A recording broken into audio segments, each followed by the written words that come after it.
UP TET की तैयारी करने वाले प्रशिक्षुओं के लिए, प्रतियोगियों के लिए बहुत ही कम दिन शेष बचे हैं। इन 10-12 दिनों में आपकी क्या रणनीति होनी चाहिए, इसको लेकर के चर्चा करेंगे। सबसे पहले ध्यान देना है कि इन 10-12 दिनों में आपको क्या करना है। सबसे पहले आपको गत वर्ष का जितना भी प्रश्न पत्र है उसे बार बार हल कर लेना है। प्रत्येक दिन एक प्रश्न पत्र आप हल करते रहें और इस प्रकार से गत वर्ष में जितने भी प्रश्न पत्र हुए हैं उनको ध्यान में रखते हुए आप तैयारी को अंतिम रूप दे सकते हैं। पहली बात। और दूसरी बात यह है कि आप सिलेबस को ध्यान में रखते हुए हर एक पर जो है टॉपिक को कवर करते चलें। सिलेबस में क्या दिया है, क्या पढ़ा गया है, क्या आपकी कमजोरी है, यह केवल आप जान सकते हैं। इसलिए आपसे बेहतर कोई नहीं जान सकता कि आपकी कमजोरी क्या है। तो सिलेबस को सामने रख करके उसका पूरा विश्लेषण करें, कहाँ से क्वेश्चन उठे हैं, गत वर्ष के प्रश्न पत्रों को भी देखते रहें, जिससे यह समझ में आ सके कि पिछले वर्ष कौन से प्रश्न पूछे गए थे और अब क्या प्रश्न पूछे जा सकते हैं। गत वर्ष के प्रश्न पत्र जो है एक आपको आंकड़ा दे सकता है कि क्वेश्चन कहाँ से और किस प्रकृति के पूछे जा रहे हैं। सिलेबस भी आप अपने सामने रखेंगे, जिससे ये पता चलेगा कि क्या पढ़ना है। अधिक ना पढ़ा जाए, अब कम समय है। केवल और केवल अंतिम रूप देने के लिए जो भी चीज़ें पढ़ी गई उन्हें दोहराया जाए। ध्यान रखें कुछ प्रमुख बातें जिन्हें आपको फॉलो करनी हैं। पहली बातें तो जो पढ़ा गया है उसको आप बार बार रिवीजन करें। जो पढ़ा गया है यानी नया पढ़ने से बचें। जो पढ़ा गया है पहले उसको पूरा रिवाइज करके एक अंतिम रूप दे लें। दूसरा है कि पुराने प्रश्न पत्र जो हैं उनको पूरी तरह से हल कर लें। उनके एक भी प्रश्न आपको ऐसा ना हो कि ना आ रहे हों, तो पुराने प्रश्न पत्र को आप हल करें।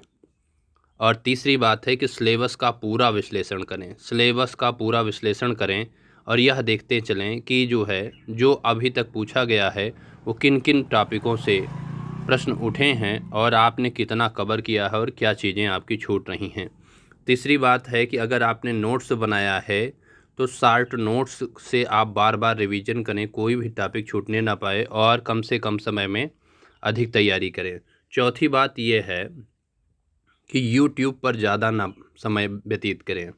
यूट्यूब पर जो भी पढ़ाने वाले शिक्षक हैं वो प्रायः आपको समय गंवाते हैं और मुख्य टॉपिक बहुत कम ही फंसा पाते हैं।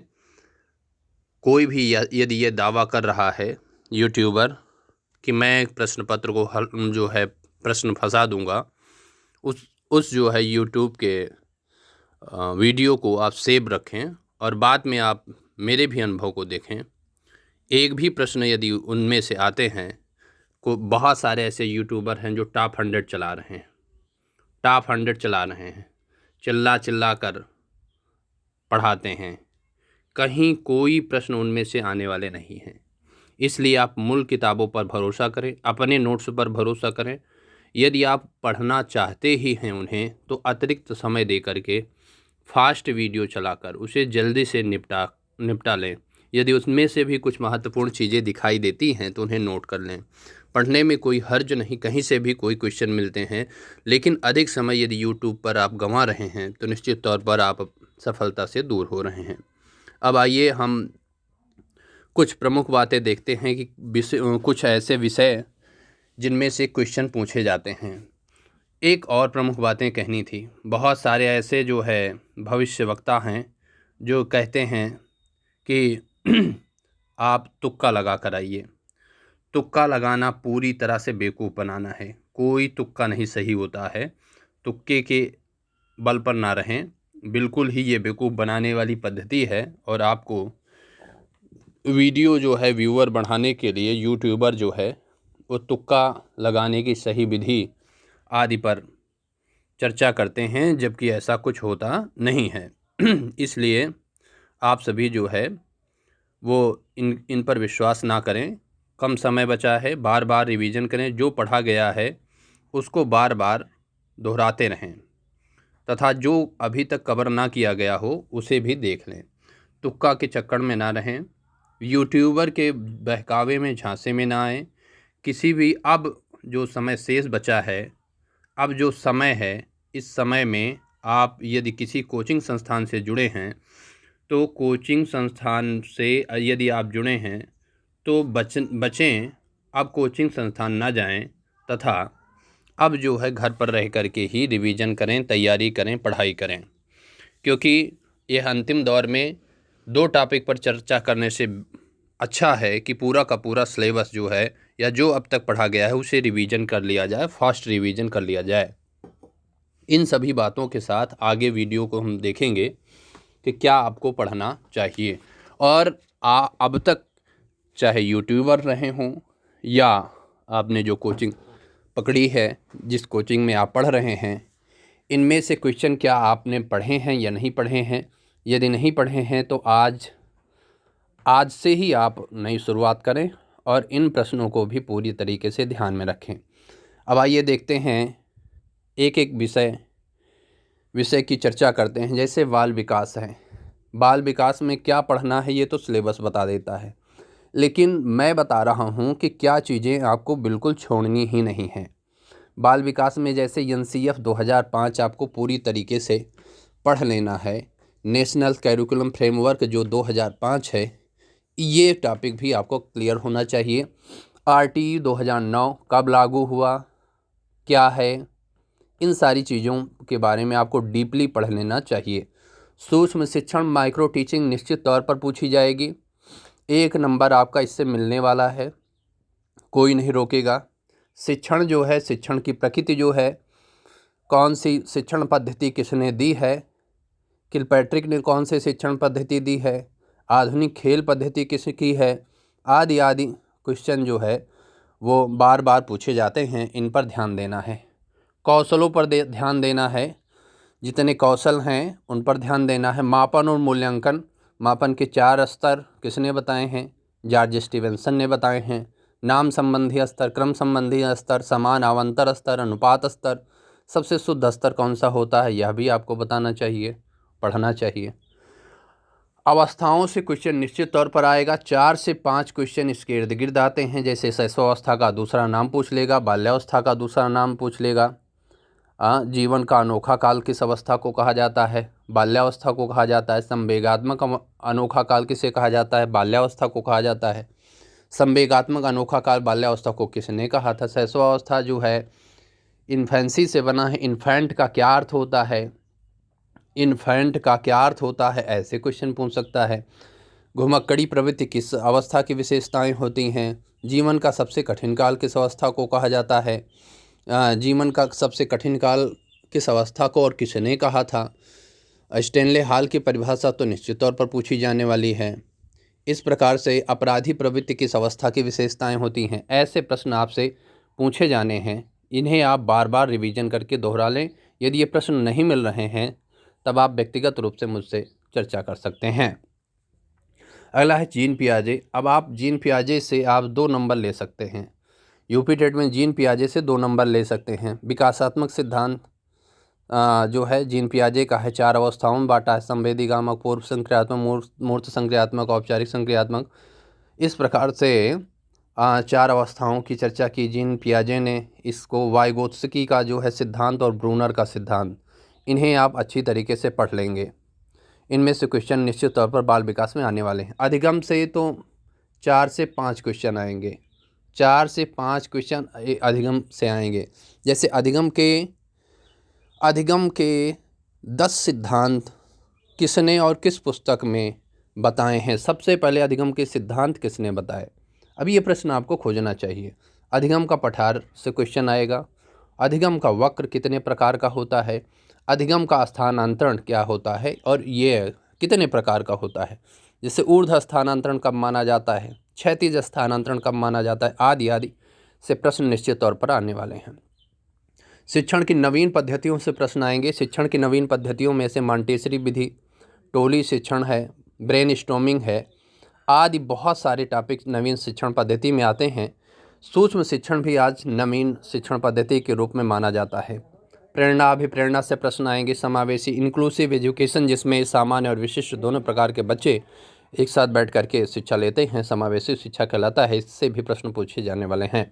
विशिष्ट बालक से प्रश्न पूछे जाएंगे, पिछड़े बालक से प्रश्न पूछे जाएंगे। घुमंतु आदि बालक जो है अपराधी प्रवृत्ति वाले बालक भी इसमें पूछे जाएंगे। तो बाल विकास में जो सिलेबस उसमें से प्रश्न आने ही आने हैं, लेकिन इन प्रश्नों को आपको नहीं छोड़ना है। ये अत्यधिक महत्वपूर्ण टॉपिक है जिनमें से प्रश्न, इसमें इतने टॉपिक जिन पर हम चर्चा कर रहे हैं, आपको ये 15 नंबर कवर कर देगा। 15 नंबर आपको अन्य सभी जो है टॉपिक को पढ़ करके कवर करना है। इस प्रकार बाल विकास की तैयारी कर सकते हैं। जैसा आप जानते हैं, बाल विकास एक किसी भी पुस्तक से नहीं पढ़ा जा सकता है।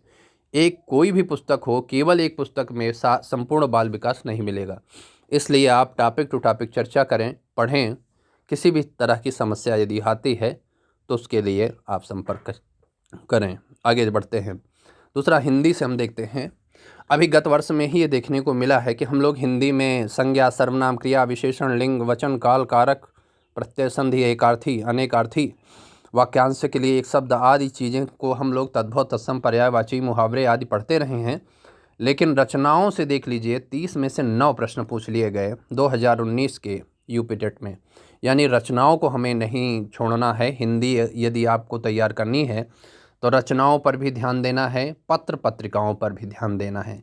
दो चीज़ें, रचनाएं और पत्र पत्रिकाएं।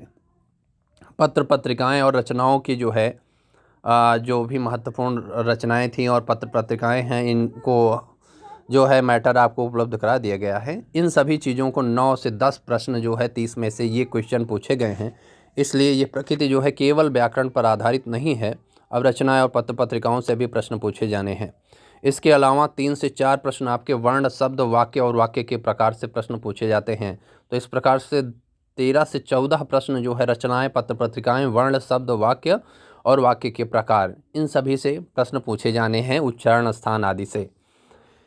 तो आधा पेपर तो हिंदी का यही कवर कर देता है। इसलिए आप इन पार्ट को ध्यान से देखते रहें। तद्भव, तत्सम, विलोम, पर्यायवाची से, रस, छंद, अलंकार और समास से, वर्तनी शुद्धि से बिल्कुल पूछा जाता है। श्रृंगार कैसे लिखा जाएगा आदि आदि, वर्तनी शुद्धि पर आप ध्यान दें। अव्यय से क्वेश्चन पूछा जाता है।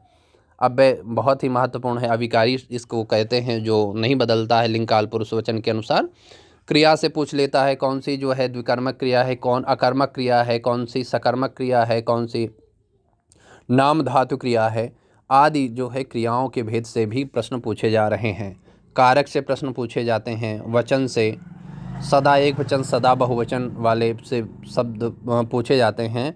कौन से शब्द जो है सदा एक वचन है, सदा बहुवचन है। काल से, प्रत्यय से प्रश्न पूछे जाते हैं। और संधि, संधि तो आप पढ़ते हैं तो ये दोनों उसमें काम करता है। हिंदी और संस्कृत दोनों में काम करेगा। स्वर संधि हिंदी और संस्कृत की दोनों एक जैसी होती है। व्यंजन संधि के भेद हिंदी में नहीं होते हैं। एकार्थी और वाक्यांश के लिए एक शब्द भी आपको अच्छे से पढ़ लेना चाहिए। इस प्रकार से आप हिंदी की पूरी तैयारी कर सकते हैं और इस वीडियो को बार बार देख करके आप अपनी तैयारी को मूर्त रूप दे सकते हैं। आइए अगले विषय की चर्चा करते हैं। और तीसरा विषय है वो है संस्कृत। संस्कृत जैसा कि जानते हैं कि टफ विषय है, लेकिन फिर भी हमें इसकी तैयारी ध्यान से करनी है। प्रमुख तौर पर आपको बताया गया है, मुख्य पाठ्य पुस्तकें जो चल रही हैं संस्कृत की ले लेनी चाहिए। यद्यपि अब संस्कृत बहुत हार्ड नहीं है यदि ध्यान से पढ़ा जाए। जैसे प्रमुख कवि और उनकी रचनाएं तथा कौन से कवि की रचनाएं कितने सर्ग में हैं, यह जरूर पढ़ लेना चाहिए। उच्चारण स्थान यदि आप पढ़ते हैं तो हिंदी और संस्कृत दोनों में काम करेगी। प्रत्याहार बनाना, कारक 6 हैं, संस्कृत में 6 कारक हैं, यह भी बहुत ज़्यादा पूछा जाता है। संस्कृत के प्रत्यय पूछे जाते हैं, कौन सा अक्त प्रत्यय है, किसमें अक्त प्रत्यय है, किसमें अक्तवत प्रत्यय है, किसमें अनीय प्रत्यय है। ये सभी प्रश्न संस्कृत में पूछे जाते हैं। वर्ण से प्रश्न पूछे जाते हैं। अयोगवाह कितने हैं, इस प्रकार से। संज्ञा से पूछा जाता है, जैसे कत कतवत में क्या है, निष्ठा संज्ञा है। सत्रिसानज संज्ञा, सत संज्ञा जो है सत्रिसानज प्रत्यय में आता है। और आपको शब्द रूप पढ़ लेने हैं। शब्द रूप केवल आपको हरि, गुरु और पिता के अगर आप पढ़ लेते हैं, निश्चित तौर पर शब्द रूप इसमें से फंस जाएंगे। धातु रूप कोई एक पढ़ लीजिए, इसमें पठ आदि से भी संबंधित कोई एक शब्द रूप धातु रूप पढ़ लेते हैं। वाच्य से प्रश्न संस्कृत में पूछा जाएगा। वाच्य 3 है, कर्तवाच्य, कर्मवाच्य, भाववाच्य। इसमें देखना है संस्कृत की जो है संख्याएं जो हैं उनमें से 1 नंबर आपको निश्चित तौर पर पशुओं, पक्षियों और आसपास के अनाजों आदि जो है चीज़ों से 1 नंबर के प्रश्न, अव्यय से 1 नंबर के प्रश्न, समास से 1 से 2 नंबर के प्रश्न, संधि से 2 से 3 नंबर के प्रश्न जो है पूछे जाते हैं। इस तरह से आप संस्कृत की भी तैयारी कर सकते हैं। जो महत्वपूर्ण टॉपिक हैं इनकी हम चर्चा कर चुके हैं। अलंकार से कभी कभी प्रश्न संस्कृत में पूछा जाता है। अनुप्रास और यमक अलंकार की परिभाषा और उसके उदाहरण संस्कृत में पढ़ लेने चाहिए। इस प्रकार से संस्कृत भी आप तैयार कर सकते हैं। पर्यावरण में आप देखेंगे, यद्यपि यह केवल और केवल महत्वपूर्ण टॉपिक हम बता रहे हैं, बाकी तो सिलेबस आप देख करके पूरा पढ़ सकते हैं। पर्यावरण में आपको प्रमुख नृत्य जो है, प्रमुख मेले, रोग, विटामिन्स और इनकी कमी से होने वाले रोग, रक्त समूह जो है, खाद्य श्रृंखला, और सबसे ज़्यादा जो पर्यावरण में लोग ध्यान नहीं देते हैं वो संविधान से प्रश्न पूछे जाते हैं, इस पर भी ध्यान देना है। एनसीएफ से भी प्रश्न पर्यावरण में भी बनते हैं। और दिवस विशेष कौन सा दिन किस रूप में जाना जाता है, शौचालय दिवस कब मनाया जाता है, मानवाधिकार दिवस कब मनाया जाता है, विश्व हिंदी दिवस कब मनाया जाता है, विश्व पर्यावरण दिवस कब मनाया जाता है, हाथी परियोजना कब लागू हुई है, आदि सभी तरह के इन तरह के प्रश्नों को आप खोजिए, पढ़िए और बार बार दोहरा कर अपनी तैयारी को मूर्त रूप दीजिए। इसके अलावा मैंने एक चीज़ों की चर्चा नहीं की है, वो विषय है 30 नंबर का जो गणित आना है। तो इस प्रकार से गणित में भी आप अभ्यास करें, बार बार टॉपिक को देखें, संख्या पद्धति पर देखें, काम, समय, चाल आदि जो भी टॉपिक हैं उनकी चर्चा करते रहें और बार बार उनके अभ्यास करें। गणित पर भी बराबर समय देते रहें और बिना सभी विषय को बराबर ध्यान दिए हुए आप पूरी तैयारी को मूर्त रूप नहीं दे सकते हैं। तो ये कोशिश थी आपको एक गाइडेंस देने की कि आप कैसे पढ़ें, अंतिम समय में तैयारी कैसे करें। एक किताब को बार बार पढ़ें, कई किताबों को एक साथ पढ़ने से अच्छा होगा। मुख्य किताब एक आधार किताब बना लें जिसको आप बार बार पढ़ें, दोहराते रहें, हाइलाइटर से हाईलाइट करें और उसे बार बार दोहराएं। संभव हो नोट्स बना हो तो नोट्स से तैयारी करें, नहीं तो हाइलाइटर से हाईलाइट करके आप बार बार तैयारी करते रहें। पुराने पेपर को हल करें, कम से कम समय में बार बार दोहरा करके आप अच्छे अंक ला सकते हैं।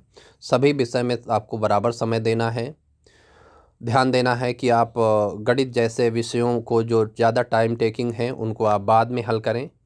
गणित को अगर आप बाद में हल करते हैं तो बचा हुआ समय आप पूरा का पूरा गणित पर यूज कर सकते हैं, जिससे कि जो टाइम टेकिंग वाले क्वेश्चंस हैं उन पर आप एक एक नंबर और भी बढ़ा सकते हैं। कुछ ऐसे प्रश्न पूछ लेते हैं जिनमें समय ज़्यादा लगता है, आ रहा है लेकिन केवल टाइम टेकिंग होते हैं। ऐसे प्रश्नों पर आप अन्य विषयों से समय बचा करके गणित में जवाब देंगे तो निश्चित तौर पर अच्छे अंक आएंगे। इन सभी सुझावों के साथ इस वीडियो को समाप्त किया जाता है। आप तैयारी को आगे बढ़ाएं।